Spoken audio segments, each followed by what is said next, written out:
Добрый день, дорогие друзья! И сегодня у нас классическое видео, обзор новых чаев, немножечко новой посуды. Обо всем немного расскажу. Последний обзор у нас был в конце августа, поэтому накопились какие-то новиночки, хотя пока еще далеко не многие, еще впереди, как всегда, у нас много всего хорошего, но стараюсь делать регулярные обзоры, поэтому сегодня расскажу о новинках ассортимента, что появилось нового. Прежде всего, интересно, наверное, будет рассказать о большом ассортименте красного чая, который у нас появился как раз к сезону, потому что сейчас сезон у нас, собственно, только-только начался осенний, потом за ним будет зимний, когда очень холодно, и зимой хочется согреваться красными. Хотя, на самом деле, это не обязательно, но больше всего, как ни странно, зимой пьют красный чай. Расскажу сначала о большом рестоке юнанских красных чаев. Вот такой вот большой дадзиньчжэнь, большие золотые острия. Это чай из фенсина. Подобных чаев у нас тоже именно с этого региона очень много, то есть такой же, как сосновые иглы, сунчжэнь гаосян, то есть высокий аромат сосновой иглы. Здесь в дадзиньчжэнь есть только одна почка, в сунчжэне там еще есть и лист, поэтому вкус такой более плотный, не настолько нежный и тонкий, как у дадзиньчжэнь, хотя многим больше нравится вкус сунчжэня, поэтому у нас они представлены оба. Также есть сянгуй хунча, это уже немножко более скрученный, тоже почечный, с преимущественным преобладанием почек, красный чай тоже из сорта Лао Пинчжун, или старый сорт, тоже из уезда Фэнсин. Очень ароматный чай, и причем такой сбалансированный у него вкус. Терпчинка присутствует и нежные ноты, которые обычно дают почки.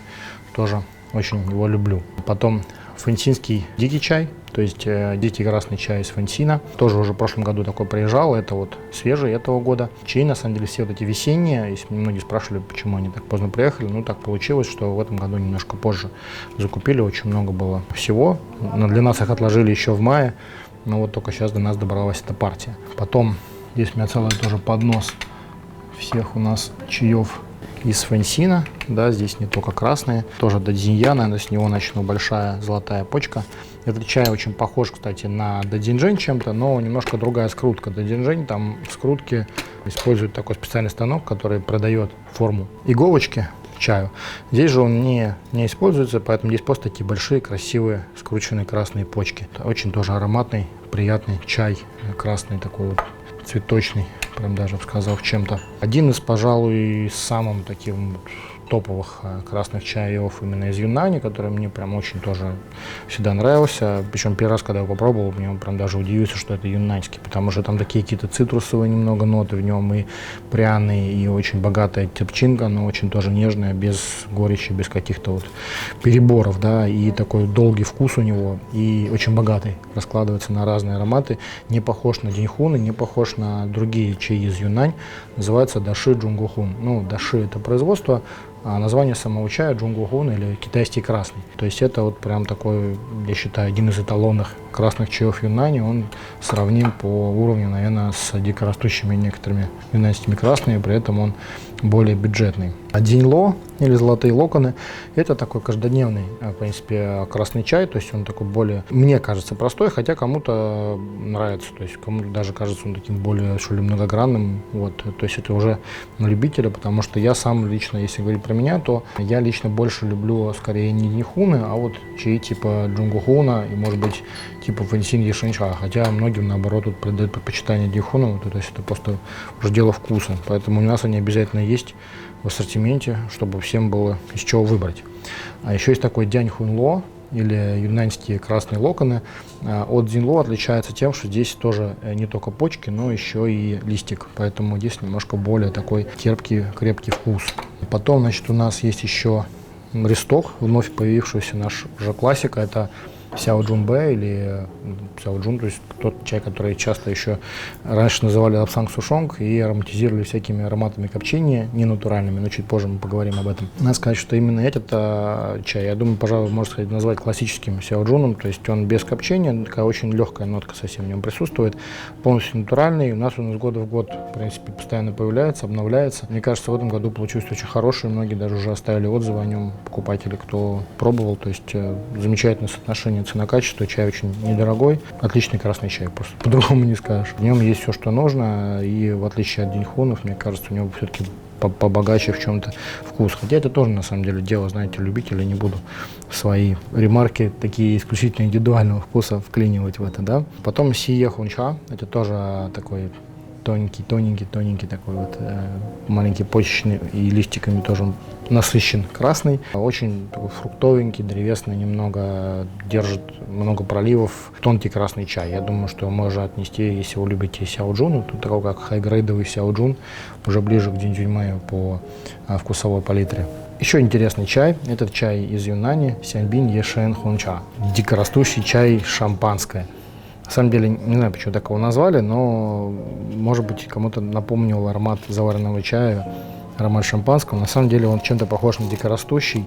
И вот он как раз той обработки и того сырья, который мне особо нравится в юнаньских. То есть я вот, как я уже говорил, мой личный выбор — это Джунгухун, это Сяньбин Ешэн, это вот Фэнсин Ешэн. То есть вот дикорастущие чаи, они очень такие мощные и многогранные, как это у них все эти цитрусовые, фруктовые ноты, мне не очень в них нравятся. А еще один чай, линсан шайхунча, то есть высушенный на солнце чай из линсана. На солнце чай сушится обычно на финальной стадии, то есть есть два вида обработки красного чая. Вдруг, если кто не знает, то красный чай — это тот, который мы называем черным. Да, напомню, лишний раз всегда буду напоминать. Именно этот чай, он интересен тем, что финальная стадия у него прошла не на огне сушка, а на солнце. Поэтому он более такой цветочный и нежный вкус, и нету таких вот нот, которые бывают у диньхунов или юнаньских красных, которые посушены на сушильных машинах. Еще есть такой шантай диньхун маофэн или органический диньхун маофэн. На самом деле многие, когда видят от меня слово шинтай, ну это природное вообще, в принципе. Ну или там органические, часто видят, значит, остальные чаи не органические. И значит, что на остальные чаи производитель не занимался именно покупкой этого самого сертификата органического. На самом деле, очень многие фермы, с которыми мы работаем, так или иначе придерживаются агроэкологии, либо органики земледелия, либо там очень хорошо контролируемой обработки, если это нужно, какими-то удобрениями, но в строгих границах норм. Но просто не все это могут оформить документально, потому что некоторые фирмы достаточно маленькие, вот, и им приходится прибегать там, для того, чтобы, например, нам чай продать, нужно взять большую компанию, которую они поставят, эта большая компания оформляет все документы, ну, то есть там много сложностей. Но при этом, как бы, суть вот этого названия органик — это то, когда у нас есть документ на то, что да, вот он органический, у нас есть там сертификат об этом. Но не на все чаи это есть, но при этом на все чаи мы можем быть уверены в их чистоте, работая напрямую с людьми, тех, кто его производит, собственно. Далее чаек у нас Джоули Хуачунь, или цветочная весна. Джоули. Джоули — это тоже название фермерского хозяйства. Этот чай у нас из Фудзяни, то есть это фудзянский красный чай. По скрутке немножечко чем-то похож на уишэньские улуны. И такой вот тоже медовый, мне очень нравится. Может тоже хорошо раскрыться в разных пропорциях, то есть сложно его довольно испортить завариванием. Долго держит проливы, очень хороший. И весьма у него такой вкус, не знаю даже с чем сравнить, он похож немножко и на сяоджуна, но все-таки, мне кажется, даже какие-то от улунов в нем ноты. Вот, то есть чай весьма-весьма. Я бы советовал тоже его пробовать. С этими красными из Фудзяни почти все, за исключением одного. Есть у нас такой вот чаек Янсюнь Сяоджун. И также тут мне не пронесли, но у нас он тоже есть. Да, к сожалению, сейчас его нет передо мной, но есть у нас немножечко совсем осталось, не знаю, надеюсь, к выходу этого видео оно еще будет. Да, есть у нас Янсюнь Сяоджун, это, значит, копченый сяоджун, копченый на сосновых бревнах, все как положено.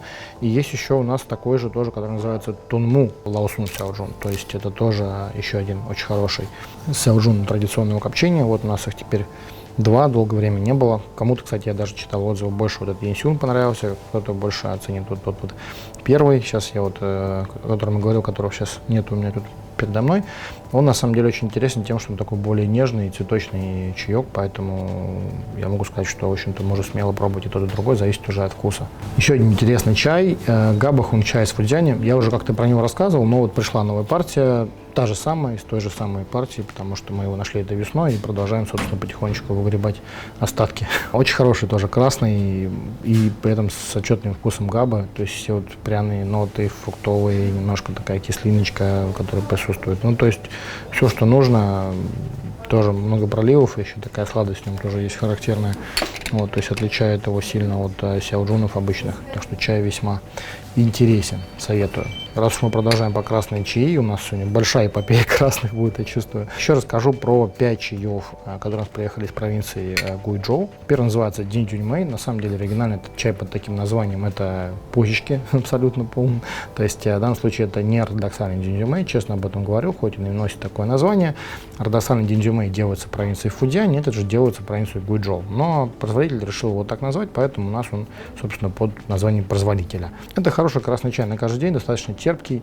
Делался, кстати, он именно для европейцев, то есть одна европейская компания сотрудничает с этим заводом, поэтому он такой, знаете, даже немножко, может, напомнит ноты именно такого классического черного чая. Многих, кто любит, тоже вот из этой области. Еще 3 чая, про которые, я думаю, по каждому из них я в отдельности не буду рассказывать. Первый называется Цзюни Дайхун, второй Цзюни Сяо Еджун, то есть малый лист, и Гуйчжоу Хунло. Каждый из них сделан в округе Цзуньи, это на севере провинции Гуйчжоу. Вот мы, кстати, там бывали. Дайхун — это крупнолистный красный, Сяо Ехун — мелколистный красный, хотя если так посмотреть, в общем-то, даже они похожи внешне немного. Хунло — это красные локоны. Хунло такой немного цветочный, приятненький, я бы даже сказал. Вот. Но все эти чаи, они очень-очень бюджетные, все они там находятся в нижней ценовой планке нашего, пожалуй, ассортимента, поэтому, я думаю, очень хорошо подойдут как такой, знаете, красный чай на каждый день, чай с бутербродом, там, ну, то есть, можно, в принципе, церемониально заварить, если нравится, но я бы рекомендовал для церемониального чаепития что-то более высокогрейдовое. Это как раз вот а-ля в духе купить за пару тысяч рублей килограмм и бабушке подарить. Вот, то есть будет по цене масс-маркета очень-очень неплохой такой красный чай, китайский, в принципе, хорошего стандарта, то есть проливы держат и вообще. То есть мне они понравились. Главное достоинство — это цена невысокая. И, в принципе, тоже от того же производителя Гуйчжоу Люча или зеленый чай из Гуйчжоу похож на классический мяофэн, то есть такой каждодневный зеленый чай тоже для заваривания в кружке будет идеален. Вот, в принципе, конечно, можно заварить в гайване по-китайски, но он такой максимально неприхотливый, максимально хороший такой зеленый чай на каждый день. Вот, главное его не перезаварить, если много положить, будет немножко горчить. Тоже немного с запозданием в этом году прибыли к нам тайпины. Уже один прибывал, всего лишь один, но прибыл наконец уже в ассортименте. 4 разных тайпин хаукуя. Старались выбрать разные по аромату, по вкусу. Здесь у нас один такой более пропеченный. Здесь у нас такой называется тайпин хаукуй номер 8. В принципе, они все имеют номера. Тайпин хаукуй номер 8, номер 3, номер 1, номер 5. Каждый из них имеет разный вкусовой профиль. Вот номер 3 он такой более зелененький, во вкусе он тоже более такой цветочный, ароматный. Номер 8 мне показался более насыщенным. Номер 1, я думаю, сочетает качество и первого, и второго. А номер 5 просто такой немножко отличающийся от всех, поэтому тоже зацепили. Немножко похож на дикорастущий тайпин, когда у нас был как-то вот. Все они, кстати, имеют очень разную скрутку, если посмотреть прессовку даже, скажем так, потому что, как вы знаете, тайпин раскатывают такими вот валиками, да, поэтому лист очень длинный. Очень необычный зеленый чай, пожалуй, один из самых необычных вообще, в принципе, зеленых. Вот обычно всегда для зеленого считается маленький побег, это хорошо. В данном случае с тайпином кусты подрезают очень низко, поэтому побег очень большой такой, дает быстро рост. И, ну, на самом деле, не только с подрезкой связано, иногда такую подрезку делают и другим кустам тоже, но я вот лично видел, что ждут немножко дольше, чтобы вырос побег, большей частью по этой причине иногда, и бывает из-за того, что просто вот более мощный побег. Но так или иначе берут длинный такой вот побег у тайпина и на одной стадии его раскатывают, потом прессуют, прогревают. То есть финальная стадия как раз вот у него такая сушка. Традиционно должна проходить на углях, но большей частью проходит на электричестве. У меня, кстати, много на канале видео, ссылочки будет внизу на эти видео о производстве тайпина. Довольно интересно. Вот, советую посмотреть. Бывал многократно. Это находится неподалеку от гор Хуаншань, это знаменитые желтые горы, провинции Аньхой. 4 зеленых, на самом деле, такой прям, можно сказать, один из самых зрелищных зеленых чаев Китая. Очень красивый. И вот, то есть его пить не только вкусно, но и красиво.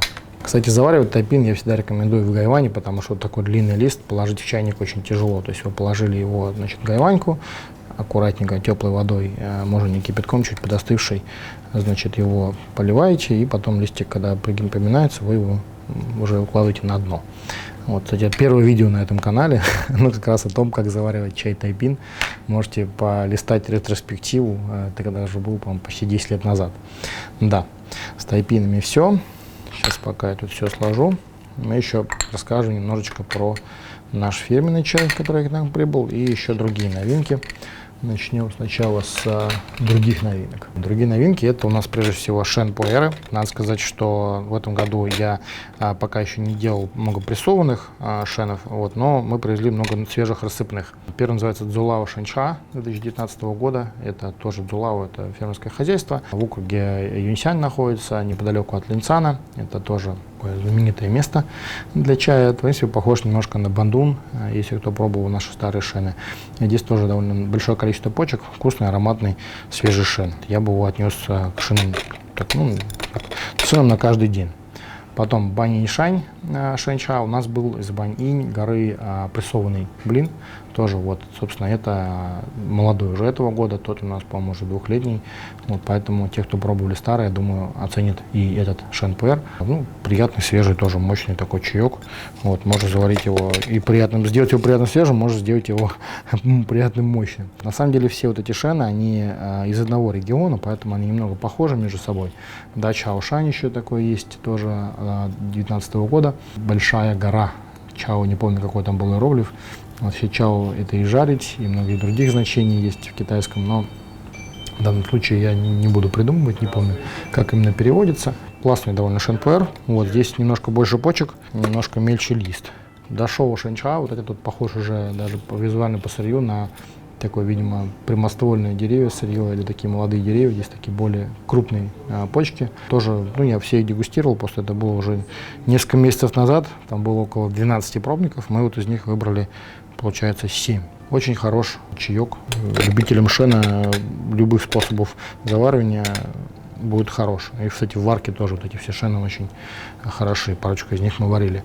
Бандун шэньча уже многим очень известный. Мы с этого места возили пуэры многократно. Это сырье очень похоже частично на чай из сигуй. Тоже, кстати, некоторым, даже те, кто любит просто зеленый чай, вот тоже может понравиться. Но при этом такой немного бальзамический, ореховый, богатый вкус у него бандуна. Много очень привезли оттуда пуэров. Вот, наконец-то появился свежий, многие спрашивали именно его. Из Фэнсина, с больших чайных деревьев, тоже Шэн Пуэр. Это тоже видно даже по сырью, такие разлапистые большие побеги. Это действительно чай уже с деревьев, минимальный возраст от 100 лет и старше. Вот, тоже отличнейший пуэр, очень-очень рекомендую таким уже более, скажем, любителям чуть повыше категории шенов. И завершаю я именно Шэн Пуэры, обзор Шэн Пуэр с горы Уляншань. Здесь тоже много таких серебристых почек, о которых речь чуть позже. Но сырье это все маочана, договоритесь обо всех этих пуэрах, поэтому тут не пугайтесь, когда будут попадать какие-то палочки. То есть это такой чай, скажем, не самый дорогой, но при этом весьма хорош в качестве такого средней, золотой середины Шэн Пуэров, вот, которые не слишком дорогие, как какие-то там со старых древних деревьев, но и все-таки это уже не тайди-чай, не плантационное сырье, поэтому очень могу вам рекомендовать. Да, и последний чай из региона Уляншань тоже там же находится, белый пуэр, инья или серебряные почки. Нравится обычно всем, кто любит белые чаи, такие нежные, но и тем, кто нравится шены тоже, то есть это такой вот, как очень мягкий шен, можно сказать, потому что по-хорошему, в принципе, производство его делается в том же регионе, из тех же самых деревьев, просто собираются только почки и обрабатываются по технологии белого чая. А это у нас все на дарах из Юннани, из роли шенов. Еще тут у меня интересненький довольно чай кутяо-ча или гречневый чай. Очень сейчас какой-то бум прям на этот чай. Меня все постоянно спрашивают, ой, когда. Мы его привозим, он заканчивается, снова привозим. Пахнет действительно как гречка. Это, в общем-то, есть гречка, только местный подвид, сычуанский, немножечко обжаренная, поэтому она, в общем-то, ее может даже и так есть. Довольно вкусная, как семечки. Можно заваривать. Такой сладкий, приятный, вот, очень-очень хороший вид. Кстати, насчет вида, это гречиха татарская конкретно называется. Очень популярная штука в Китае, и да и у нас тоже сейчас становится популярной. Обычно это такой чай перед едой, там заваривают в чайник, просто настаиванием обычным, и пьют. Приятный, вкусный, такой прям, не знаю даже с чем сравнить, самобытный достаточно продукт, но как-то тоже пришелся по вкусу русским любителям теплых горячих напитков. Ну и вот такой вот продукт. Тут у нас такой оригинальный дизайн. Это, значит, 15 года тэдзи или высокосортный, сырье из Мэнхая. Вот, и при этом чаек уже 4 года выдержанный, поэтому весьма имеет такой же сдержанный вкус, достаточно приятный. Но и по сути это один из самых высокогрейдовых в плане классификации именно шу-пуэров, то есть там большое содержание почек, то есть балансированный вкус, я считаю, очень хороший шу. Еще один шу-пуэр. Это называется Мэнхай Лао Шу Чай или старый чай из Мэнхая. Такая у него говорящая упаковка Darkest Puer. На самом деле он действительно очень такой темный, плотный, мощный настой дает, поэтому дали ему такое название. Сырье здесь аж 2004 года, то есть это рассыпное сырье лежало в Манхае, и спрессовали мы его только вот в этом году. То есть ему уже, в общем-то, практически, можно сказать, 15 лет именно выдержки этому шупуэру. Поэтому я считаю, очень разумная получилась цена. Мы просто довольно много его купили. Будем потихонечку делать. Хороший выдержанный шу, такой мощный, сбалансированный, многогранный, поэтому я думаю, всем понравится. Последний блинчик. Здесь у нас такой вот оригинальный дизайн.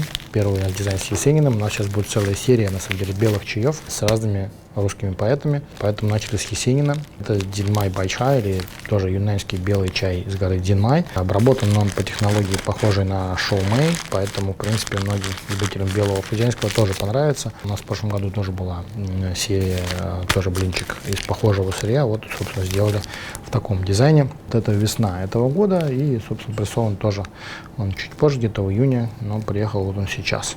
Такой вот замечательный белый чай с Есениным. Для любителей поэтичного настроения, на самом деле белый он очень нежный чай, тонкий, поэтому я думаю, что вполне себе отвечает картинка самому содержимому. Такой вот шупуэр, называется он Гулгань Шуча или Гулгань Шупуэр из Мьянмы, из Бирмы. Фокси Ти, лисичкин чай. Вот. Тоже такой кирпичик. Мы решили, у нас был такой с мишкой, уляшанской мишкой. Вот у нас теперь есть еще и бирманская лисичка. А бирманская лисичка интересна тем, что это сырье из хуанпьяня, да, то есть это такой крупный лист, который остается, когда делают шенпуэр. Вот такой вот, да, то есть его обжаривают, и остается такой крупный лист, который не идеальной скрутки, но при этом сам по себе сырье неплохое. И для шупуэра оно очень хорошо подходит.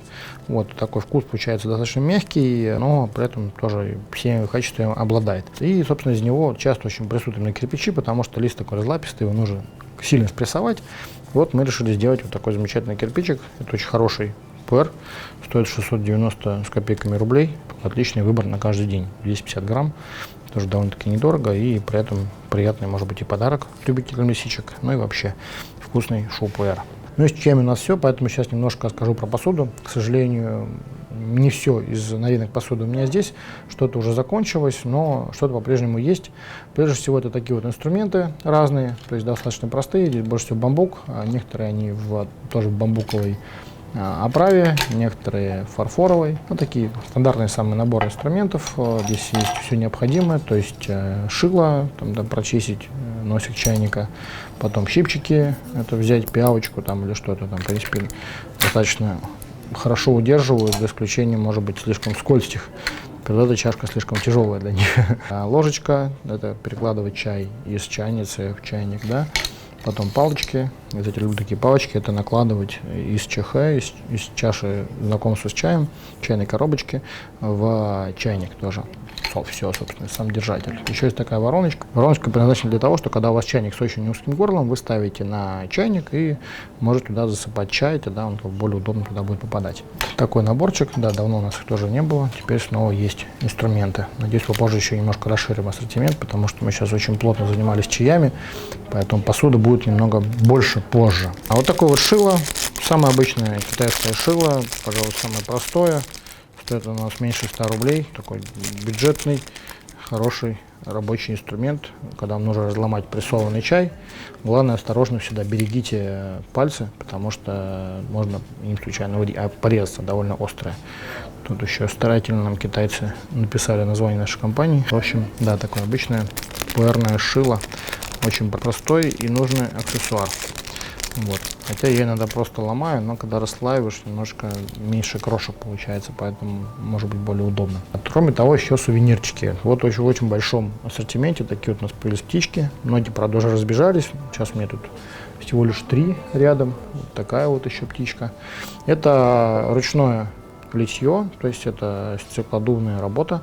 Полностью ручная, она из стекла, ее можно, в принципе, ставить на чайную доску, кому нравится, можно поливать. Хотя это изначально не чайная игрушка, это просто сувенир, но можно использовать ее и как чайную игрушку, как просто сувенир. Я просто увидел на одном производстве, мне очень понравились и решил тоже их заказать. Очень здорово получилось. Я думаю, что это классный такой сувенир любителям вообще любой эстетики, вот, любителям птичек в том числе. У меня тоже дома поселилось таких 3 штуки. Есть они в разных цветах. Очень-очень приятный такой подарок вот, ручной работы. И в завершение, да, еще у нас вот есть 2 чайные доски. Первое, это тоже очень давно многие просили, когда же появится, когда же будет лечи. Самая обычная кондовая такая железная чебань, made in провинция Фудзянь, да, то есть очень многие в Фудзяне пользуются именно такими чайными досками, потому что абсолютно неубиваемая штука, достаточно дешевая и при этом, ну, функциональная. Здесь тоже есть шланг. Вот здесь подключить шланг можно, в принципе заткнуть эту дырку для шланга, использовать, просто сливать ее. Вот. Но так или иначе, вот такая вот чебанька, здесь тоже такой вот удобный подносик, то есть его можно, в принципе, использовать и как подносик, то есть можно держать вот так и ставить обратно. Вот. Ну, она эстетически, конечно, вот мне лично, когда я ее первый раз увидел, показалось какой-то медицинский столик, подставка там, не знаю, то есть я бы такой пользоваться дома, конечно, не стал. Но в каких-то случаях может быть довольно уместно, как такой вот походный вариант или там вариант там, на работе там поставить. То есть кому это нравится визуально и эстетически, вполне себе можно использовать как очень функциональная, абсолютно неубиваемая чайная доска, где там ничего никуда не поведет, не сгниет, там, не треснет, потому что она железная. То есть абсолютно неубиваемый предмет. Да, ну и в завершении еще более неубиваемый предмет, для которого не придется привстать, чтобы вам его показать. Все видео вы его наблюдали, а сейчас я его приподниму. Это вот такая штука, как видите, она очень напоминает текстуру дерева, и напоминает ее она абсолютно не зря. И это абсолютно уникальнейшая вещь, это чайная доска из окаменелого дерева. То есть это настоящее окаменелое дерево, которое заполировано, и, как вы видите, замечательная абсолютно текстура. Вот, в некоторых местах чуть-чуть там они, вот здесь вот внизу особенно, подлечили они эпоксидкой некоторые дырки, вот для того, чтобы она была более цельная. Вот здесь вот конкретно, да, вот в этом. Ну, каждая доска уникальная, у нас их сейчас несколько появилось, но это абсолютно невероятная вещь. То есть я сначала, когда впервые увидел, у меня тоже дома такая живет, чуть поменьше. Вот придумали такое применение окаменелым деревьям, то есть это живое ископаемое. Я думаю, со временем таких досок будет только меньше, потому что это уникальная вещь, и как бы таких деревьев тоже не сказать, что очень много. Сейчас вообще модно, я видел, делают из них там и столы целые большие, может быть, тоже как-нибудь привезем. Или если кому-то надо, кстати, на заказ, пишите, можем привезти все, что угодно. Я подружился с ребятами из Тюаньчжоу, Фудзяня, они вот занимаются такими досками. Здесь видно, что, да, вот это бревно сломалось когда-то, да, вот, и его как следует промыли и заполировали. Абсолютно уникальная вещь, это и тоже навсегда. Уникальная, ископаемая, этому материалу несколько миллионов лет. На этом, пожалуй, все на сегодня. Немножечко расскажу вам про, может быть, потенциальные анонсы. Вот у меня тут на столе, кстати, такая доска тоже каменная из хуаньского нефрита. У нас они как-то очень быстро все разошлись, за исключением таких вот больших, здоровых. Много снова будет таких вот поменьше досок из хуаньского нефрита. Потом в ближайшее время тоже мы ожидаем обновления посуды, довольно большое, то есть там будет и пиалы в большом ассортименте, и гайвани, и синьские чайники, то есть много-много всего. Мы ждем, собираемся, вот, так что ближе уже к концу года, там в ноябре, в декабре, под Новый год будет много-много новинок. Так что следите за новостями. Вот, всем приятного чаепития и до новых встреч.